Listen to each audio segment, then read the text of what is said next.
So hello again, my name is Robert Blanchard. I'm a principal data scientist at SAS on the artificial intelligence team. And I'll put this up again at the end of the presentation, but if you ever need to reach me, you can reach me at robert.blanchard@sas.com. If you have any questions about what we're going to talk about today, or what we talk about today. And yeah, let's just get started because we've got a lot to cover. So what we're going to discuss, we're going to start with an introduction, auto-tuning, or really where we were with deep learning and where I think we're kind of at currently. We're going to detail auto-tuning. We'll talk about general benchmarks comparing auto-tuning to other search methods like Bayesian and simple random and so forth. We'll detail the sampling method behind the approach that we're going to outline today. We're not just using simple random sample. We'll then detail the overall method. We'll talk or walk through a case study example. We'll look at the data and a baseline model. We'll look at the baseline model performance, and we'll look at the auto-tuned model performance. In that same section, we're going to talk about a practitioner's approach to building a deep learning model and how you can use that to guide your implementation of auto-tuning, much like I do as well. And then we'll talk about something called SWAT. That's SAS Wrapper for Analytics Transfer. Code in the language you love, code in what you love, but use the tools that are out there. So SWAT allows you to do that. If you like Python, you like R, you code in Java or SAS, you can use the SWAT package to connect to any SAS tools that are available. So let's begin. So what is auto-tuning? Autotuning is an automated parallel derivative-free optimization framework for efficient hyperparameter tuning that combines a number of specialized sampling and search methods running concurrently. It facilitates resource trade-offs associated with the ability to both distribute the training process and parallelize the tuning process. This means multi-level parallelism. And when we're looking at distributing the training process, this isn't just distributed data. It's not just parallel processing. This is multi-threaded parallel processing. So it's very fast. So we're taking the training of the model, we distribute that to a multi-threaded parallel processing. And at the same time, we can evaluate multiple models concurrently. So it's multi-level parallelism. So it's meant to be fast. So back in the day, the #1 deep learning expert excuse for legitimately slacking off. My model's training. Hey, get back to work. Training. Oh, carry on. And this was me early on. Today, it's more, I'm auto-tuning. Now, I say this tongue-in-cheek because when I use auto-tuning, I actually use it outside of work hours. So if I'm working on a project, when I leave the office at night, or in the afternoon, I typically kick off auto-tuning and then come in and look at the results in the morning. And I'm going to show in detail how you can leverage one auto-tuning run multiple times or in future runs. So I can run auto-tuning at the end of today. When I come in to the office tomorrow morning, Friday, I can look at the results. And if the results aren't good enough, I can take those results and leverage them in a weekend run.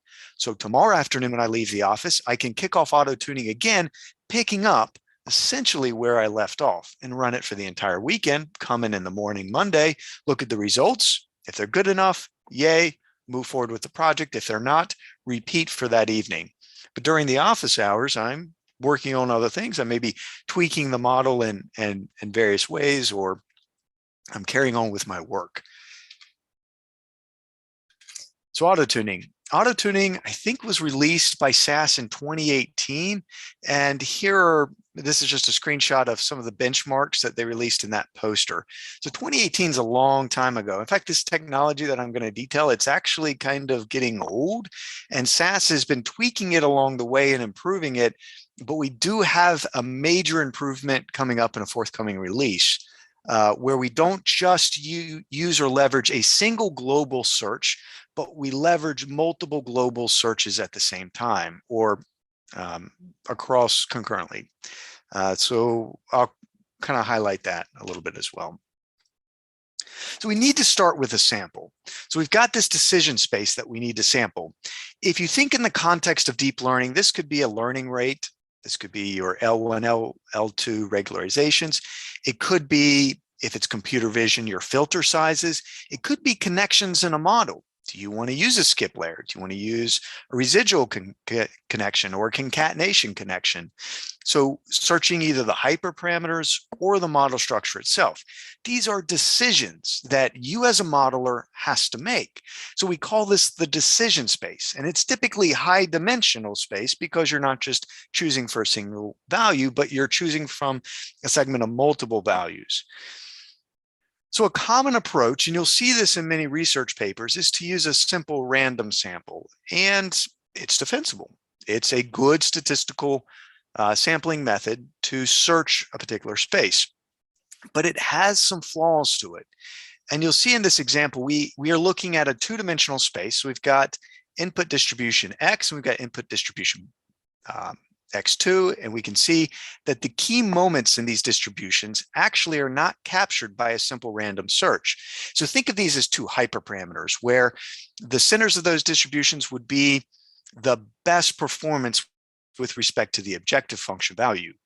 And a simple random sample may miss that space. I always think of it as kind of, if you take a simple random sample of a country, you may take the United States to understand the population. You could inadvertently oversample or accidentally get a sample that's predominantly California or predominantly Texas.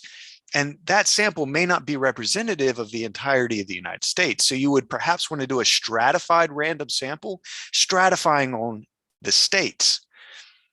So in a similar manner, this is kind of how I think of what's referred to as a Latin hypercube sample, which is what we use. So a Latin hypercube sample is a discrete sample that is uniform across each hyperparameter, but random in combinations. These so-called low discrepancy point sets ensure that each sample point is approximately equidistant from one another, ensuring that we have nice coverage of the hyperparameter space. So if you'll notice here, we actually capture that important point. So if you look at just X1 distribution, notice that it's discrete uniform sample points that we're taking, and then random in combinations from both, and likewise with X2, and we're able to capture that sweet spot region where we achieve really good results. So instead of using a simple random sample, we use a Latin hypercube sample, and SAS does this across different algorithms for hyperparameter tuning, like hyperband. Hyperband's not here. Hyperband's a different deep learning auto method for searching hyperparameter values. But in the hyperband paper, the authors use simple random. When SAS implemented it, we said, no, Latin hypercube sample is better for this approach. So we start with a Latin hypercube sample to search our hyperparameter values, because we need a sample from that decision space to begin with. So we have our decision point combinations. Now, this is a talk about deep learning models. So in the context here, and in my mind and how I'm going to present this here, each of these red points is a model with a different set of hyperparameters or model structure, depending on what you're searching. So each of these is a model. You can take auto-tuning and you can apply it to any code that you have, where you have decision points in your code, decisions that you have to make in your code. So it doesn't have to be a model. It can be something more general. But in this context, I apply it to deep learning models because that's what I usually do in building deep learning models. So in this context, these are models. So we have these models. Our next step is to evaluate these models. So we evaluate these models with some holdout data. We'll call this our validation data. So we've got some holdout data here, and the models that perform well are then broken into two groups. And this is I should have said this is a genetic algorithm that I'm detailing, and this is the global search method that's implemented by default. You can change it, use different ones. So the models that perform better than some threshold on our holdout data is then separated into two groups. We have the crossover group. Let me get my little pen here, a little laser pointer. We have the crossover group, and we have our pre-next generation. Pre-next generation, these are models that are candidates to just move forward to the next generation, possibly unperturbed or unchanged. The crossover models, these are models that will be bred together to create offspring. When two models are bred together, and there's different types of implementations of genetic algorithms out there. I'll describe this one here. When two models are bred together, their same decision point values, same or similar decision point values, perpetuate in their offspring. So let's say that you have two CNN models that both have filter sizes of 3x3, classic, 3x3. Their offspring will have filter sizes of 3x3. But let's say that one of the parent models has a learning rate of 0.001 and the other has a learning rate of 0.01. Their offspring will have either the 0.001 or the 0.01. So from the models that we breed together, these decision point combinations that we're searching, these models that we breed together, we create a series of offspring. We then, following the evolution of biology, we apply random mutation. So we sample from the children models, we sample from the pre-next gen, we get that sample and we just randomly mutate some of their hyperparameters. Any of the children models that were not chosen for mutation, all of the mutated models, and any of the pre-next gen that were not selected for mutation, that becomes our candidate subset for the next generation, where they are again evaluated and split into crossover and pre-next generation.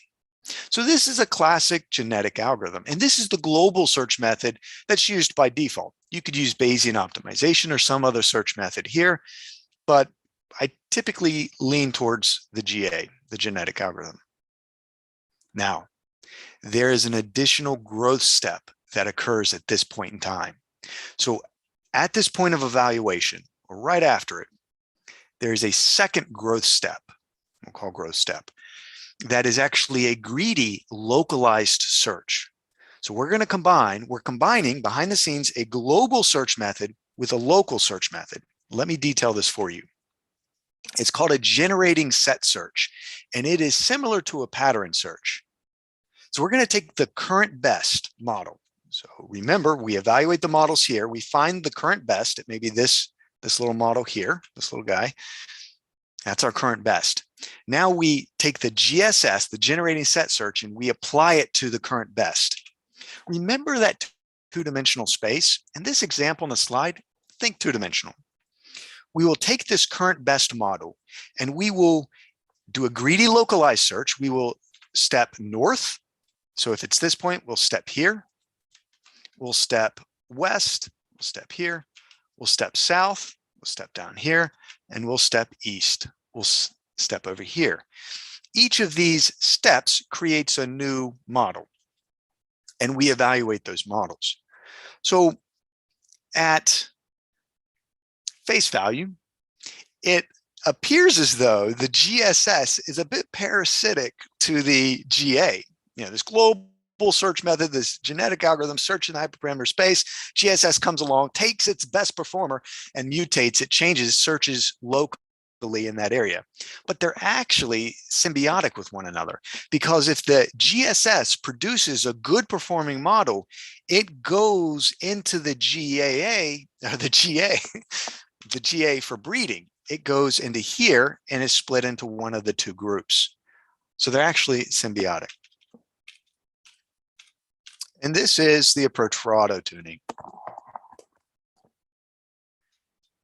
Now, something that I like to do, this is a practitioner's tip, is leverage multiple runs of auto-tuning. Because especially in a deep learning world where you could have a number of cases that if you run or train your model overnight, 10 hours, let's say you have 10 hours of runtime, you may only get 50 evaluations or 100 evaluations of that model. And really, that's not very many. So it's important to be able to take the work that you did overnight, or really the algorithm did for you at night, and leverage that in the next night's run. So you can apply this across a period of time without locking up your computational resources when you may need them. To do this, there are two important properties, a cache-in property and a first-generation property. The cache-in property identifies search point combinations that have already been searched, meaning do not evaluate these decision point combinations because you've already done it. Why waste the time? To use the cache-in property, you would take a table that contains your search values, and the auto-tuning algorithm spits out a table that says, hey, here are the search values that you've searched and their corresponding evaluation metrics. So you get that table and you can feed it in to the cache-in in tomorrow night's run and say, hey, we've already searched these values. We already know their evaluation. Don't search them again. The second option that's really important is your first generation option. In the first generation, or first gen equals, this identifies the decision point combinations to be used for the first generation of evaluations. So I'll tell you how to use this. You would take that evaluation table from, let's say, last night's run, and I partition it or split it into two tables. One table, so I sort, I sort by the evaluation statistic, so the objective function statistic, so best to worst, and I take the top part of that table, let's say the top 20 combinations, and I put them over here, and I take all of the remaining and I put them over here. The top 20, let's say, for example, goes into the first generation. That table, I feed it in as the first gen. The remaining points I feed in as the cache-in. I say, we've already evaluated those, don't evaluate them, but take the best performers that we found from last night's run and let's feed it in as the first generation for breeding and then the GSS and so forth and next generation, and repeat and repeat and repeat. Now you can also tell the auto-tuning algorithm to sample beyond those first 20. So even though I'm feeding in my top 20 from last night, hey, sometimes randomness is good. Randomness makes life good. So I can say, take a sample of 30. SAS's auto-tuning will look, okay, I've got 20 here. Let's sample another 10. So you have 30 evaluations for the first generation.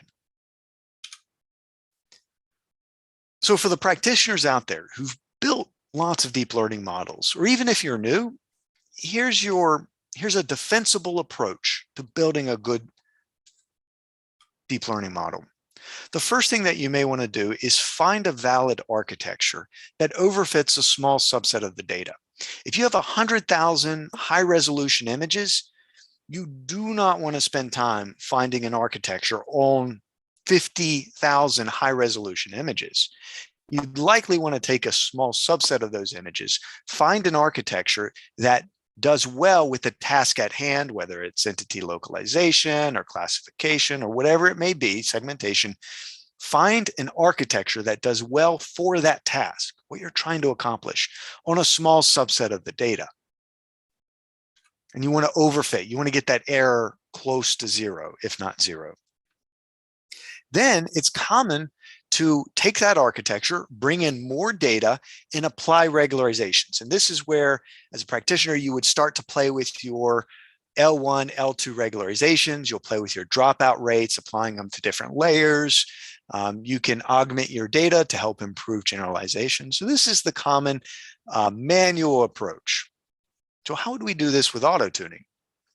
Well, we follow the same scheme or paradigm. We would first find a good architecture.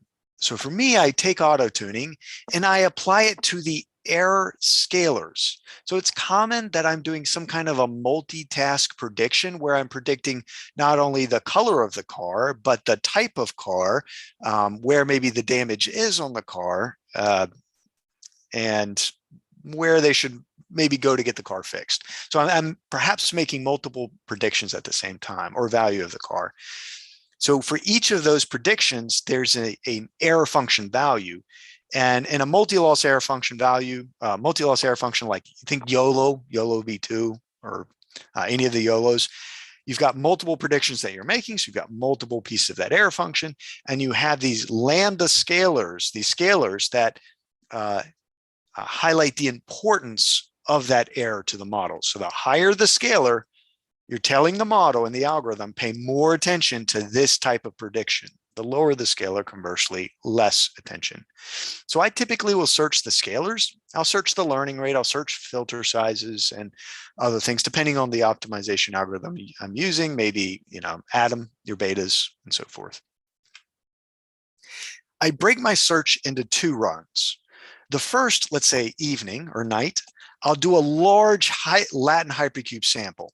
I'll maybe search 50 evaluations. Let's say I only know that 50 are going to run through a night.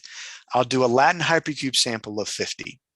Then I'll take the best performers from that sample, and I will, in tomorrow night's run, let's say top 5 or 10, I'll now bump up the generations, and I'll say, okay, breed these together as many times as you can, mutating them and using the GSS as we detailed earlier, and see how far you can get breeding those models together. So I typically will break my search strategy into 2 different searches, at least.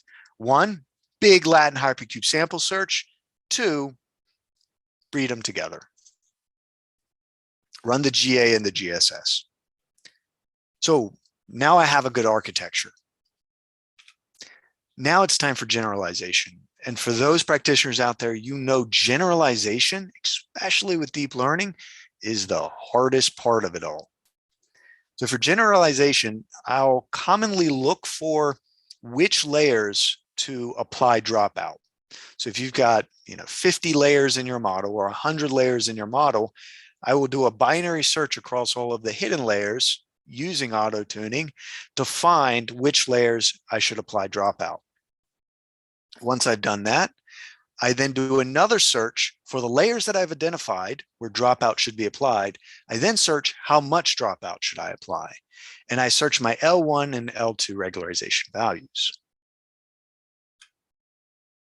So let's look at a simple case study. In this case study, the task was object detection. I had 20,000 plus images with a single animal, and there were only 3 classes: dog, cat, and bird, and the animals were well centered in the data. So this is a fairly simple case study example. I used a basic model following kind of the classic CNN approach, where it's convolution pooling, until I get to the last couple of layers, and then I've got a few convolution layers stacked one after the other. So this is the baseline model. I run it, I train it on my data, and I have a percentage of my data held out. I don't remember how much I used, but here's the performance on the training. So this is, because this is YOLO, we have a multi-loss error function value. So this is the multi-loss error function value for training, and here's the multi-loss error function value for my holdout data. And notice there's a large discrepancy between the 2. So in this search, I first searched for the scalar values for classification, the box size, and the entity location. The defaults were all set to 1 for the baseline model. I then searched the kernel size for the last convolutional layer. And that's just one thing that I do. I like searching that last convolutional layer right before the output layer. The default convolutional size for that layer was a 1 by 1. For the generalization search, I searched which layers to apply dropout. The default across all layers was no dropout. And then I searched how much dropout to use, as well as the L1, L2 regularizations, and their values were originally set to 0. So after performing these searches using auto-tuning, I was able to arrive at a model that should generalize much better because it's performing much better on the holdout data. It's not only performing better on the holdout data, it's also performing better on the training data. So this is a win-win on 2 fronts. So I mentioned earlier, it's important to use the language of your choice. I sometimes will go to companies and speak with people where their management says, you have to use this. You have to use this language, or you have to use this tool. And I always kind of quietly think to myself, oh, that's bad leadership. That is bad leadership. Leadership should be listening to people like you, the experts working and using the technology and tools out there. Listen to you. And what you find is most useful is what they should provide you. That is their job. They need to provide you what you like and love and know how to use best. So from a SaaS perspective, we've opened SaaS up with these open APIs where you can code in languages that you like to tap into technology like auto-tuning. To do that, you need to import something called SWAT. And SWAT is something SaaS has contributed to the open source community, where it's just SaaS wrapper for analytics transfer. So you import SWAT, you can import any other packages that you like. And then when it comes time to using SWAT, you would load up something called an action set. So for deep learn, it would be the deep learn action set for deep learning. Here, simple example, just k-means clustering, but you're coding in the language you like, that you love, and you're just using any tools that SaaS has available. Well, that was only 30 minutes. So I think this was a quick presentation. I maybe went a little too quick. Again, if you have any questions, don't hesitate to reach out to me at robert.blanchard@saas.com. Yeah, it's a pleasure having everyone. Are there any questions?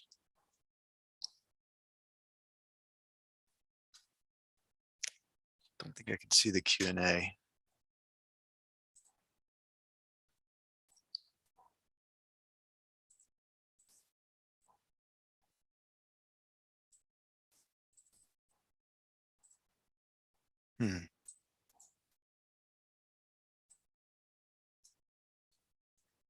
I guess because I'm presenting, maybe it hid the view.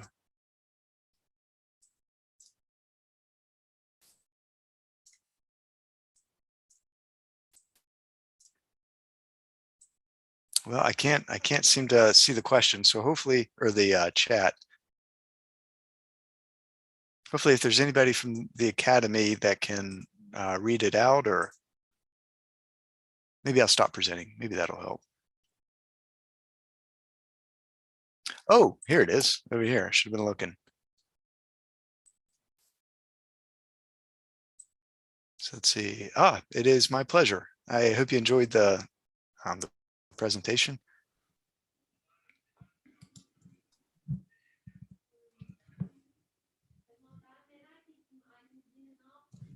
Hey, Abdul. I see that your camera's on. How's it going? Yeah, it's going well. Thank you so much, Robert. So I am one of the hosts for this program. I really want to thank you in person. So this was a great talk. Thank you so much. It is my pleasure. I'm sorry it was so short. No, that's fine. That's fine. It was really great. Thank you. So it does look like that we've got questions coming in. So is it okay if I just read them aloud? Sure, go ahead. Sure.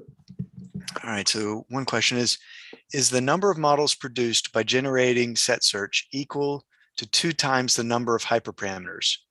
No, you choose. You actually choose. There's an option for the number of evaluations for the generating set search.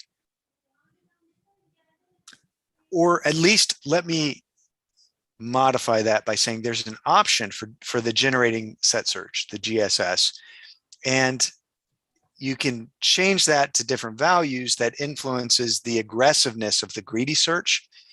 I'm not sure if that is changing the number of evaluations, whether if it's north, so if you said to 1 just north, or if it's changing how aggressively each of those evaluations move, north, west, southeast.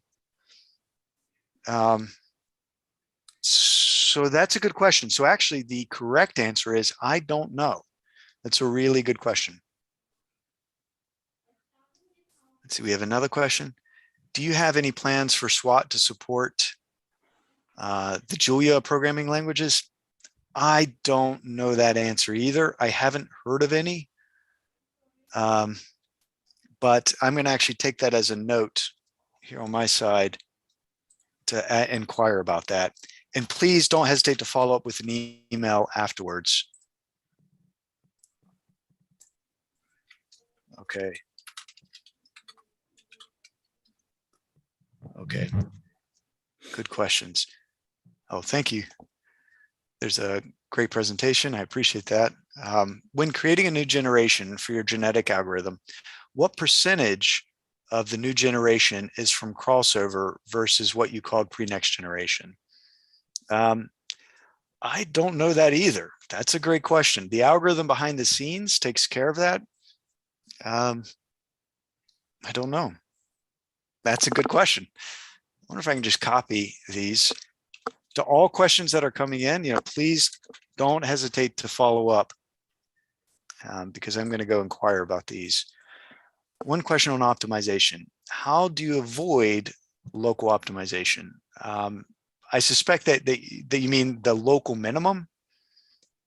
And with the global search, that helps us, the global search plus the mutation helps us avoid getting stuck in local minima where the model may not be performing well.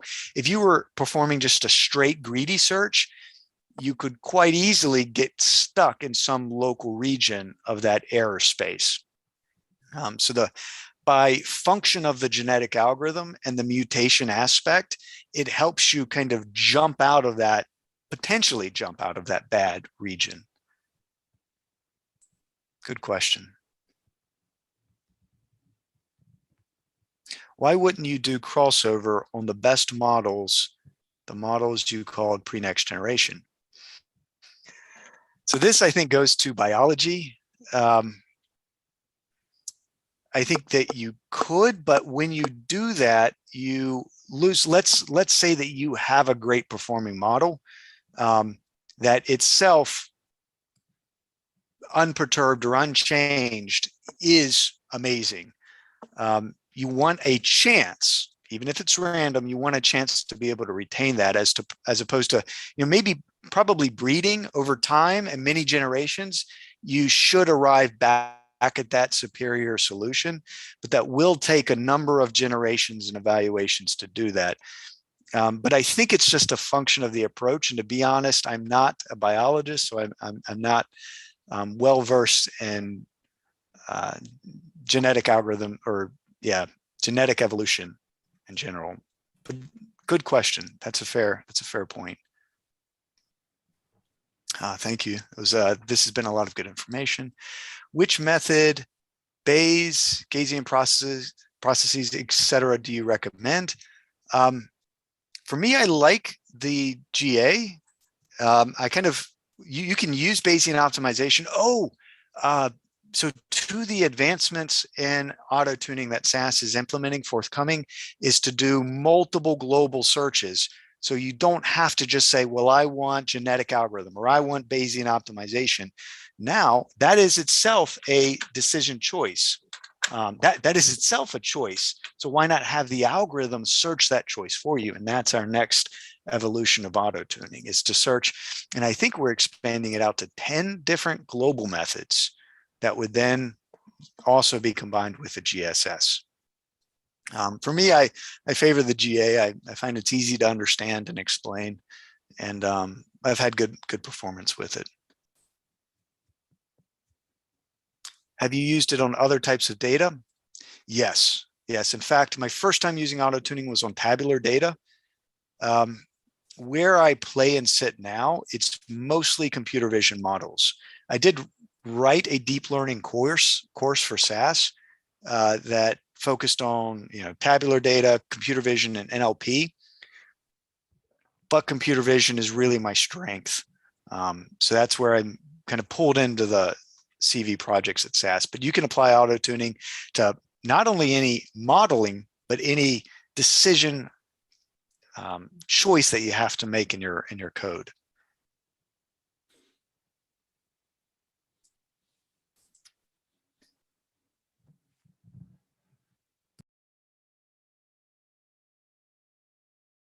Okay, so here's a good question. Let's see, how is randomness applied exactly when you reuse old values from the last run? I could imagine that it could get stuck in local minimums. Is it minimums or minima? I think it's minimum. I don't know, one or the other. So when you use that first generation table, so you feed in last night's best performers into tonight's best performers. And let's say that you set the sample property to 20 and you feed in 20 evaluations. SAS will not do any sampling. SAS will say, well, you said 20 evaluations. You gave me 20 evaluations for the first generation. So I'm just going to breed these together. And from there, crossover first pre-next gen, mutate, next evolution. What I like to do to kind of avoid what your hesitation is to actually set the sample number or the evaluation number to be greater than the number of evaluations that I'm feeding in. So I could feed in the top 5 because I want those 5 in there for breeding, but I could say I want 20 evaluations. SAS will do a Latin hypercube sample and pull in another 15 sampled evaluations to go with the 5 that I provided it. 5 that I know performs really well, and then the other 15 for randomness, just to maybe help me not get stuck in some local region. And remember, I combine this with the cache-in. So we tell SAS Autotuning, don't search from these other values that are out there. Good question. How is the swap package used? How does it connect our preferred language in SAS? It does it through an open API. So it's basically, think of it like this. A SAS programmer, so behind the scenes, we've got these what are called CAS, Cloud Analytic Services actions. And these are all algorithms that SAS has written that are multi-threaded, parallel processing, meant to be very fast and accurate. So behind the scenes, you're tapping into that CAS algorithm. So if you're coding, and let's say your language of choice is Python, and you're coding and you run a decision tree, but you're saying, I want the CAS decision tree. So it's, let me actually, should have picked a different example besides clustering. Let's say clustering. Let's I should have picked a different one. But let's say it's clustering, and you're using the CAS action for clustering. SAS will take what you've coded from Python. It's an open API. We have an open API, and that goes behind the scenes and runs SAS's clustering algorithm. You don't have to use it. It's there if you want to use it, like auto-tuning, but you can use some other clustering algorithm out there. Or you can use and you can use SAS's, and you can compare the two. SAS has methods for determining the optimal number of clusters using this thing called aligned box criterion. So if you don't know the number of clusters in your data that naturally form, you can have the algorithm tell you how many clusters or give you a guess as to how many clusters you should use. So it's through an open API. I'm not well versed in open APIs and so forth. I'm more of a model building guy. So I may be giving you kind of a high level answer to your question that probably needs further detail. But you know what? Let's go to a notebook real quick. So here's SAS has a GitHub page, and I think this is for, what is this? This is dlpi. dlpi is a deep learning Python API development created by SAS. So you import SWAT. You can import some others like dlpi or use dlpi. And then you would establish a connection here. So you would just connect to the server side, and then code as you would. And if you choose to not tap into the CAS actions, then you're just using whatever other technology you've imported or packages that you've imported.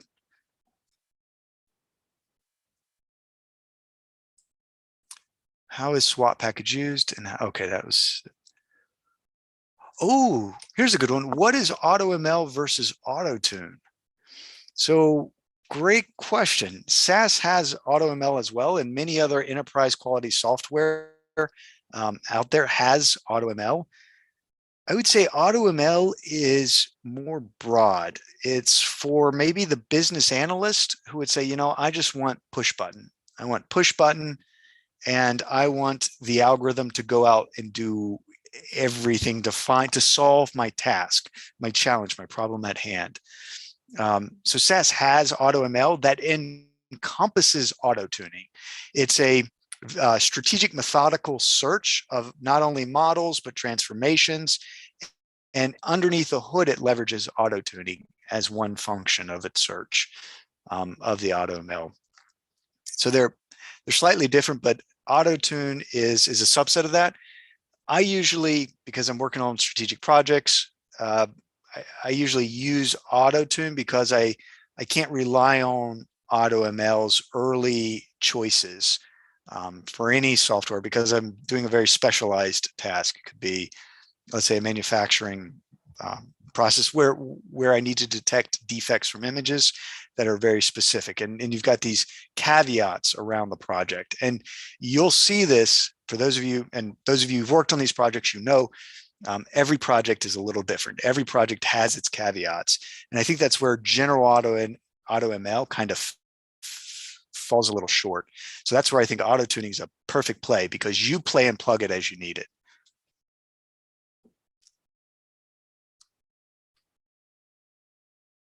Oh, thank you. So we have another comment. This is very thought-provoking. Thanks again. There can be conflicts between various choices. How are they resolved? Is there a systematic way to resolve conflicts? By conflicts, I'm not sure what you mean by conflicts. So if you could maybe add some more detail around the conflicts. There can be conflicts between various choices. How are they resolved?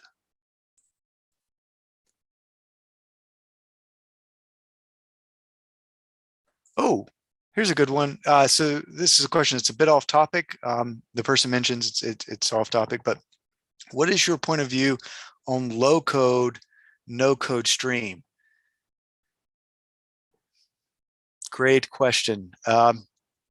For really difficult projects, low code, no code, I like it. I like it for its efficiency, but it doesn't fit every project need.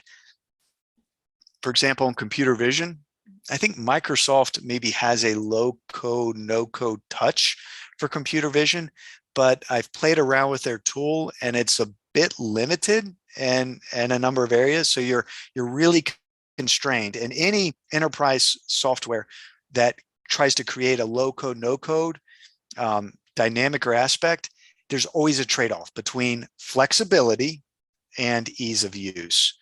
So software companies that do a really good job of balancing that give you as much flexibility as they can, making it easy. But it's not an easy thread, needle to thread.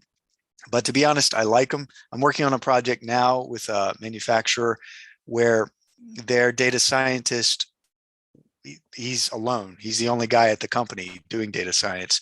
And so we've introduced him to the drag and drop building pipelines. You can bring in a random forest node, click auto tuning, do all the post, Lime and partial dependence and ice plots. You can just click a couple of buttons, run it, and it's all done for you. He needs that.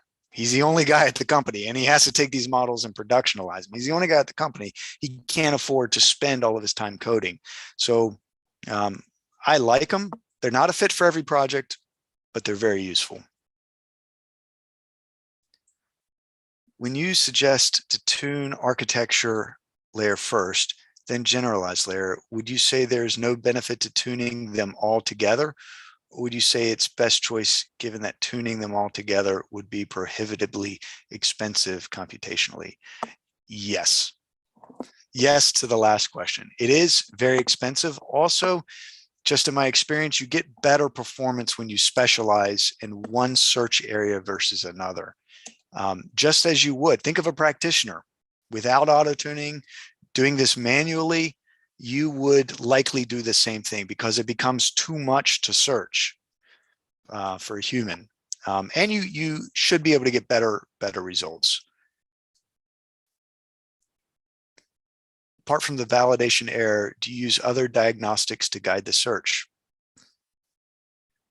The validation error, and actually, so you can choose the objective function value. It's recommended that you use, of course, some holdout data, but it doesn't have to just be error function or simple error function. You can define that criteria that you want to minimize, and it can be anything. It doesn't have to be holdout, but holdout data, but you define it. You define it. So you could use something other than just error on holdout data. But depending on what you're trying to do, it's probably good to have some form of holdout, but it doesn't have to be. You define the metric. Where are the traps for young players using auto-tuning process described? That's a really good question. I really like that question because I've fallen into many of them. One difficulty that I have had to navigate is Dropout is itself random. And so sometimes evaluations, each evaluation when you're tuning Dropout is just an approximation. It's not necessarily the end all be all performance that you'll see. So sometimes I've had to navigate inconsistencies across the evaluations when using Dropout in particular. And that can be a bit difficult. To navigate that, I would say just don't be too restrictive in your search. You want to be semi-restrictive, but not too restrictive. And what I mean by semi-restrictive is if you're digging for gold in the United States, you wouldn't dig randomly across the entire United States. You know that certain areas, regions of the United States has gold. You know, like there are regions in California, think the gold rush. So you would probably want to sample from that region. So be restrictive, but not too restrictive. I think I'm way too broad on that, but I'll maybe leave it there. Is there a way to try out before buying SaaS? Yes, I think if you go to SaaS's website, let's see, how do I move this? I should move this over. There should be a free trial for SaaS. I'll just say try SaaS for free. Yeah, make sure it's the SaaS website. Try SaaS for free. And there should be a free trial where you can try it out.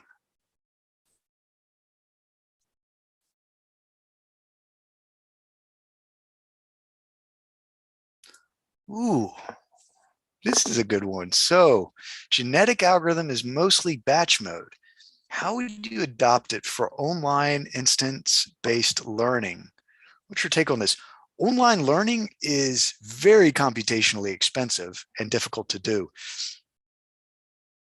I wonder why that's, oh, I have bad internet here. I have bad internet. So if I lose you all, my apologies. Online learning is very computationally expensive. And I am not sure that you could run this unless you had just an infinite amount of computation, run this in real time. Simple algorithms like k-means clustering can easily be run in real time. And in fact, that's one of the things that we will typically use for something like cybersecurity. You can run k-means clustering on your network, and in real time, you can see these clusters, they're formulating, they're changing. And then when you see a little cluster that formulates out of the norm, you say, whoa, what is that? That's typically it could be someone has penetrated your network and they're exploring around, because when hackers enter your network, they don't know your network. So they do things like, kind of like greedily, they'll step left, they'll step right, they'll open this door, peek in, they'll close the door. They'll do things that we don't usually do or wouldn't do, or a normal user in the network wouldn't do. And so k-means clustering, really simple algorithm. It's easy to implement that in real time. Deep learning models, training real time. I don't think you can, I don't want to say you can't do that, but it would be very expensive. Even reinforcement learning, you train that typically offline and then you deploy it online. SAS.com have any learning tutorials to dive into this technique?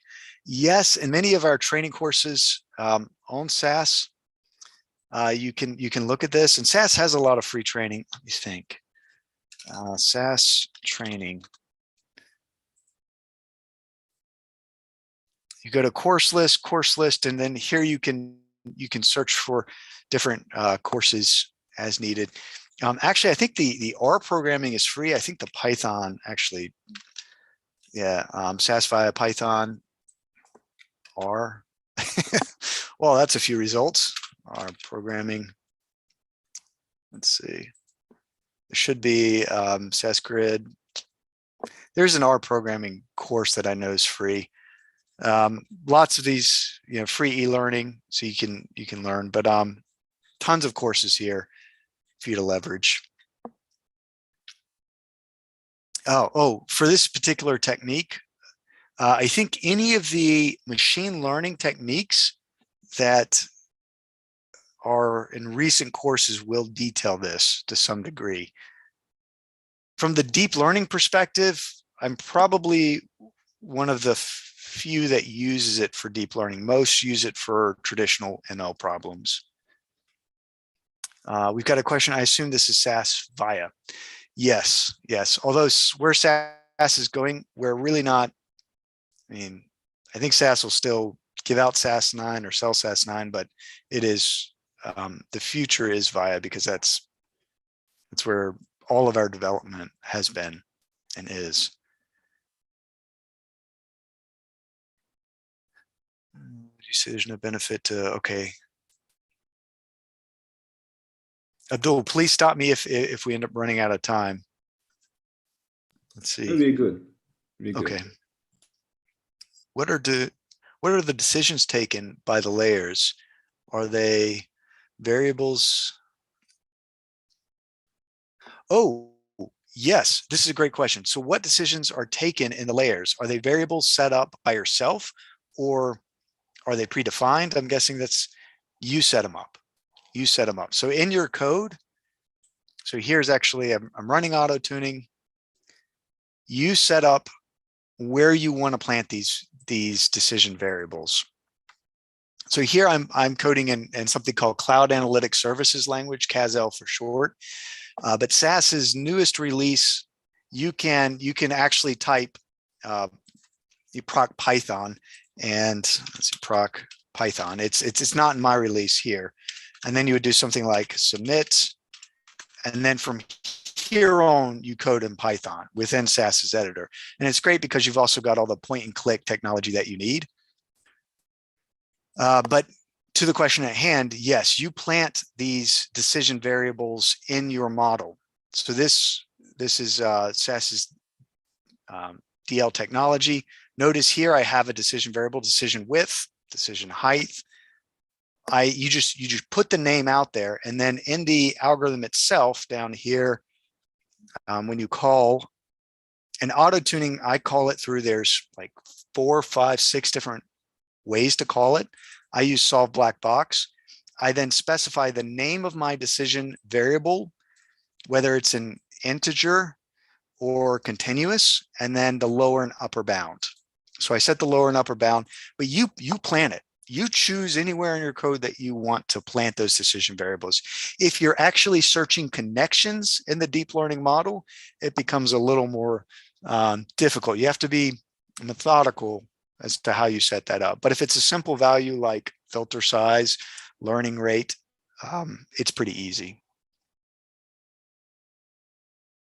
Let's see, when would you stop auto-tune? So in the auto-tuning options, you actually have a max time that you can set, or convergence criteria. So I typically will set the convergence criteria to be something ridiculously high, and I'll set my max time to be lower. So to the question, when would you stop auto-tune? And across multiple nights, I would only stop when I've achieved performance that I'm happy with. And to be honest, I usually will work on a project and I'll just continuously tune the model, making sure I have good holdout data so I don't end up overfitting that holdout data. So I could do cross-flow validation. I'll tune the model pretty close to deliverable, because I want to give the customer the best model possible. Okay, I heard Justin Beaver uses Autotune. Not a question. Can I use Autotune to automatically tune hyperparameters of optimizers? For example, Adam, absolutely. you would just plant your decision variables there, just as I've done. So in this example, I am tuning beta 1 and beta 2 for the ADA method. If you're a student, can you use for free? Yes, I know that we have free resources for students. If you will, email me. Email me, robert.blanchard@sas.com, and I'll connect you with the university team and they can get you the resource. Is SAS works in the cloud? Actually, SAS Via is cloud native. So it does work in the cloud. That said, it does scale as needed. So this machine right here, let's see, it looks like I have to go. Let me stop sharing. The machine that I'm on that you just saw is a desktop in one of my colleagues' offices that has 2 GPUs, but it is cloud native. So it looks like I need to go. Can it be used in ensembles? Yes, absolutely. In fact, you didn't see it, but we've got Model Studio that where you build pipelines and you can auto-tune random forests, auto-tune gradient boosting, auto-tune neural networks, and ensemble them all together.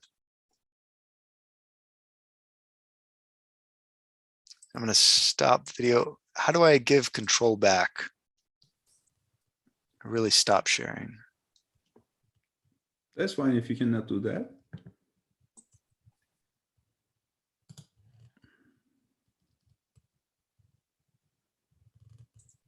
But I want to thank everyone and thank you, the Academy, to Magnimind Academy for having me. It's been a pleasure to be here.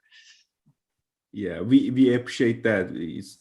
We had many questions showing that people are interested in your presentation, which is great. So we are very happy to have you today.